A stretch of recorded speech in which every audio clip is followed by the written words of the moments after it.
సుమతి ఈసారి కూడా ఘాటైన విమర్శలు చేసినట్టున్నారు జనసేన ఏపీ సీఎంపై. నిజమే, ఉత్తరాంధ్ర ప్రజలను రెచ్చగొడుతున్నారని చంద్రబాబు చేసిన విమర్శలకు కౌంటర్ ఇచ్చారు పవన్ కళ్యాణ్. తాను రెచ్చగొడితే వ్యవహారం మరోలా ఉంటుందన్నారు.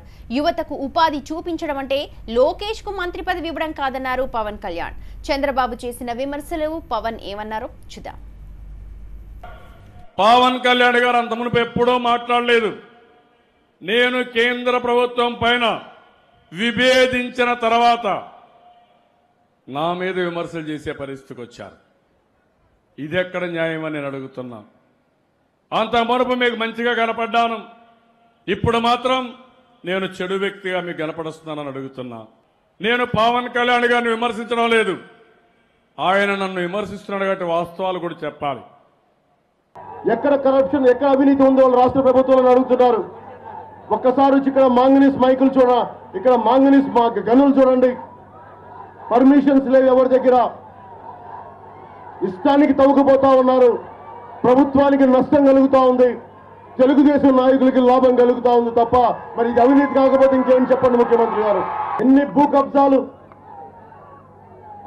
మైనింగ్ మీకు లైసెన్స్ లేకుండా మైనింగ్ దోచేస్తున్నారు, ఖనిజాలను దోచేస్తున్నారు, గనులను దోచేస్తున్నారు. మరి మీకు వైసీపీకి తేడా అని చెప్పండి ముఖ్యమంత్రి గారు. మీరు అవినీతిని, ఇసుక మాఫియా ద్వారా చట్టబద్ధత కల్పించారు, అది మీరు చేసింది. మీ 40 ఏళ్ల అనుభవం, మీ 40 ఏళ్ల సుదీర్ఘమైన అనుభవం ఇసుక మాఫియా ద్వారా ఉచితమనే పేరు చెప్పి అవినీతికి చట్టబద్ధత కల్పించారు. అదే మీ 40 ఏళ్ల అనుభవం రాష్ట్ర ప్రజలకి చేసింది, జరిగింది. ఉద్యోగ అవకాశాలంటే మీ అబ్బాయి లోకేష్ కి ఉద్యోగం ఇవ్వడం కాదు, మొత్తం ప్రజలందరికీ ఉద్యోగాలు ఇవ్వాలి. మీ అబ్బాయి లోకేష్ గారిని మంత్రి చేస్తే సరిపోదండి. కార్మికులకి భద్రత కావాలి, కార్మికులకి బీమా పథకం కావాలి.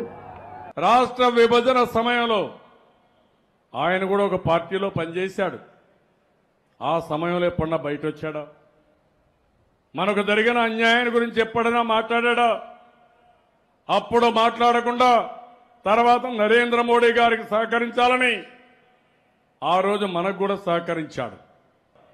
పవన్ కళ్యాణ్ పెట్టి మనల్ని తిడుతూ ఉత్తరాంధ్రకు పంపించి ఉత్తరాంధ్రలో ఏదో జరిగిందని మన మీద విమర్శలు చేసే పరిస్థితి వస్తున్నారు. పవన్ కళ్యాణ్ ఉత్తరాంధ్ర ప్రజలు రెచ్చగొడుతున్నారని, ఉత్తరాంధ్ర ప్రజలు నా కుటుంబం, నా అన్నదమ్ములు, నా అక్క చెల్లెలు, నా ఆడపడుచులు